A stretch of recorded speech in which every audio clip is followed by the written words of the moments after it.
A young mother of two, Casey Pitzer, is heading out for a little St. Patrick's Day partying. Her first stop would be here at the Buffalo Wild Wings on the eastern outskirts of Wilmington. We just went there for dinner. Happened to see Casey there with her friends. It was an evening that would change Eric Haig's life forever. He had been Casey's boyfriend for 9 months prior to that night. He says he and Casey had broken up the day before he saw her at the Buffalo Wild Wings. Was everyone cool with the breakup, or? It was just a conversation, just for everybody to have closure. So no, it wasn't, what was an argument, wasn't any animosity. And like their breakup, Haig says their encounter the next evening was uneventful. I left, didn't really think anything about it. She had texted me, asking me if I had left. I said, yep. So it sounds like you've got plenty of friends there with you. Be safe. If you need anything, let me know. Those words would come to haunt Haig. He went home, and Casey headed a half-mile up the road with friends to Royal Z Lanes, where there was a bar called Uncle Louie's. I was working the door at the bar. I know she came in with a group of people. She was already pretty intoxicated at that point. Chad Terrell was not only a bouncer at Uncle Louie's, he says he was a longtime friend of Casey's. I don't know if it was all just from what she drank there, was just affecting her now or what, but she wasn't Casey that I knew that night. Surveillance video shows the normally subdued mother of two boys partying past midnight with her friends, including Tammy McKay. She had driven with Casey to the bar. In a police statement, McKay wrote, "When her daughter Kendra had come to take her and Casey home, Casey became argumentative and didn't want to go home yet."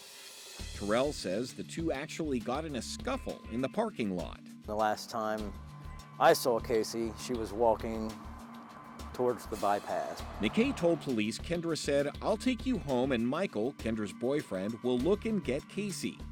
The boyfriend, Michael Hartley, met his friend Brandon Reed at the gas station in the Walmart parking lot. The two would drive only about a minute up US 22 when they say they saw Casey. In his police statement, Hartley wrote, "I picked Casey up under the bypass on 22 and 3 and told her that I was going to take her home. She asked who I was." Casey got to the truck with Hartley and Reed. In the meantime, Casey's ex, Eric Haig, says he had been communicating with Casey via text. When she stopped responding, that's when I got concerned. Why is that? Just a gut feeling. I just had a feeling in my gut that something was wrong. Back in the car, instead of heading east towards Casey's home in Sabina, Hartley and Reed told police they drove south on State Route 73 towards Hartley's house in New Vienna to pick up his truck to take Casey home. It didn't make sense to go home, get another car, and then go take her and drop her off.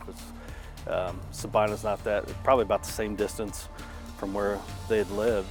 Former Wilmington Police Detective Scott Baker says something didn't add up, especially when Hartley wrote, "We got up to 50 to 55 miles per hour and then she opened the door and told us she was getting out." Reed wrote, "I hit the brakes to slow down and stop. She got out fast and took off running."